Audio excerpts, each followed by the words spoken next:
Bismillahirrahmanirrahim. Alhamdulillahirabbil alamin. Hamdan hamidin hamdan syakirin. Hamdan nu'afi wa kafi mazida ya rabbana lakal hamdu kama yanbaghi rijal ma'azim sultanik. Amma ba'. Nama diberi Nur Sufiatul Raudah binti Hamzah pada majlis ilmu pada kali ini dengan bertemakan cinta akan Rasulullah. Saya akan menyampaikan satu peristiwa penting yang terjadi dalam kehidupan Rasulullah sallallahu alaihi wasallam, dengan dimulai dengan sejarah kelahiran Nabi Muhammad sallallahu alaihi wasallam merupakan peristiwa penting dalam sejarah dunia. Maka dengan itu marilah kita sama-sama mempelajari hari yang sangat mulia dengan kelahiran Nabi Muhammad ke muka bumi.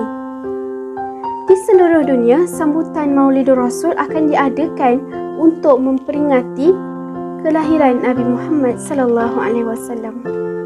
Rasulullah sallallahu alaihi wasallam telah dilahirkan pada 12 Rabiul Awal bersamaan dengan tahun gajah pada hari Isnin. Hukum sambutan Maulidur Rasul daripada Ibnu Sa'ad meriwayatkan bahawa ibu Rasulullah sallallahu alaihi wasallam menceritakan, ketika ku melahirkan, satu cahaya telah keluar dari rahimku menerangi mahligai-mahligai di negeri Syam. Periwayatannya hampir sama dengan apa yang diriwayatkan oleh Al-Irbadah bin Sariyah. Saya akan menunjukkan beberapa video yang menunjukkan kepada detik-detik kelahiran Nabi Muhammad sallallahu alaihi wasallam yang telah dibuat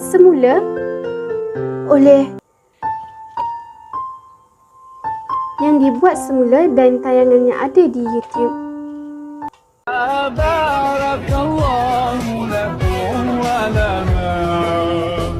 الله بارك لهما الله أدم حبهما الله صل وسلم على رسول الله الله تب علينا الله ارضى عنا الله اهد خطانا على سنة نبينا. Let's raise our hands and make dua like the Prophet taught us, and with one voice let's all say Barakallahu lakuma wa baraka alaykuma wa jama'a bainakuma fi khair. Kita akan pergi kepada tanda-tanda kelahiran Nabi Muhammad sallallahu alaihi wasallam. Beberapa pertanda kebangkitan seorang rasul telah berlaku beberapa ketika sebelum kelahiran Rasulullah. Di antaranya runtuhan 14 anjung dewan Kisra Parsi dan terpadamnya api yang disembah penganut agama Majusi. Robohnya gereja-gereja di sekitar Tasik Sawah yang sebelum ini penuh sesak dengan para pengunjung. Ia diriwayatkan oleh Al-Baihaqi.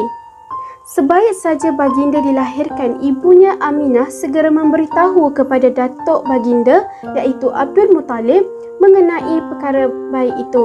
Kelahiran Nabi Muhammad sallallahu alaihi wasallam disambut baik oleh Abdul Muttalib dengan gembira, lalu terus membawa baginda Muhammad dan membawa baginda ke dalam Kaabah untuk berdoa dan bersyukur kepada Allah.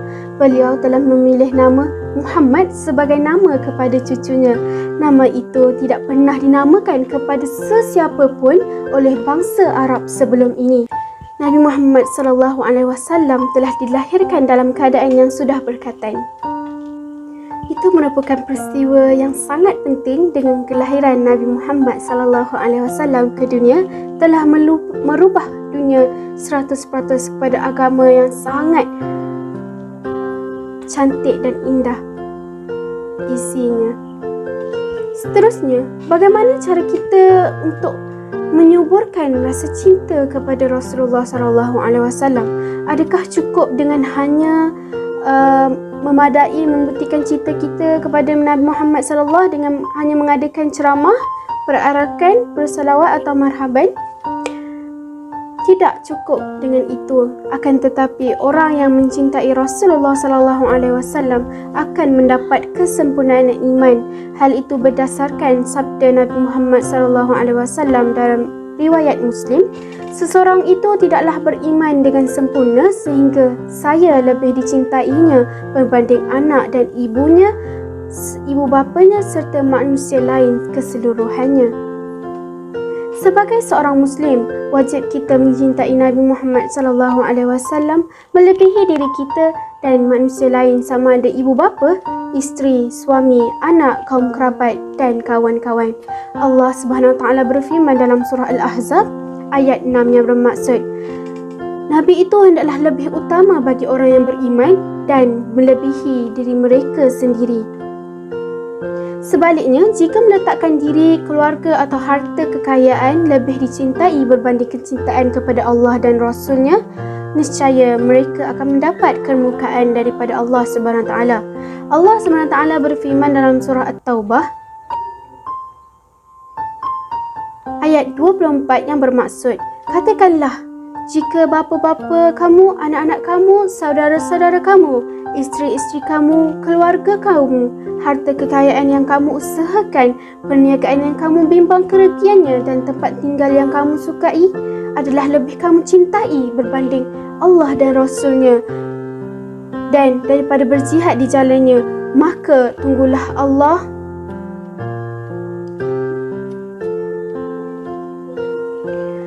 tunggulah sampai Allah mendatangkan keputusannya dan Allah tidak memberi petunjuk kepada kaum yang fasik. Dapat dilihat di sini seseorang yang mencintai Nabi Muhammad SAW akan semakin mentaati dan juga mengikut petunjuk Nabi. Antara kelebihan orang yang mencintai baginda berbanding dengan yang lain ialah mereka dianugerahi kemanisan iman. Orang yang merasai kemanisan iman mudah beribadat serta melalui kehidupan dengan penuh keceriaan dan ketenangan. Sekiranya mendapat susah, dia mampu bersabar dan seandainya mendapat nikmat, dia akan bersyukur dengan bersyukur dan kesyukurannya itu melebihi apa yang didapatkannya. Nabi SAW bersabda bermaksud, 3 perkara yang akan membuat seorang itu merasai kemanisan iman iaitu Allah dan Rasulnya lebih dicintai daripada selain keduanya, mencintai seseorang sesemata kerana Allah dan dia benci kembali kepada kekufuran sebagaimana dia benci dicampakkan ke dalam api neraka. Riwayat Bukhari dan Muslim. Rasulullah SAW merupakan kekasih Allah seperti mana yang kita tahu dan baginda mempunyai kedudukan yang paling tinggi di akhirat. Selain itu, kelebihan orang mencintai Nabi Muhammad SAW akan bersama baginda di syurga nanti. Maka dengan itu, tamatlah ceramah saya pada hari ini. Hendaklah kita mencintai Rasulullah melebihi sesiapa pun, kerana dengan mencintai Rasulullah kita akan mendapat kemanisan iman dan mendapat menjalani kehidupan di dunia dengan keadaan yang sangat tenang dan juga air muka kita juga akan mendapat keserian wajah dan mudah kita untuk melakukan segala ibadat yang telah diperintahkan ke atas diri kita. Sekian, wabillahi taufiq wal hidayah. Wassalamualaikum warahmatullahi wabarakatuh.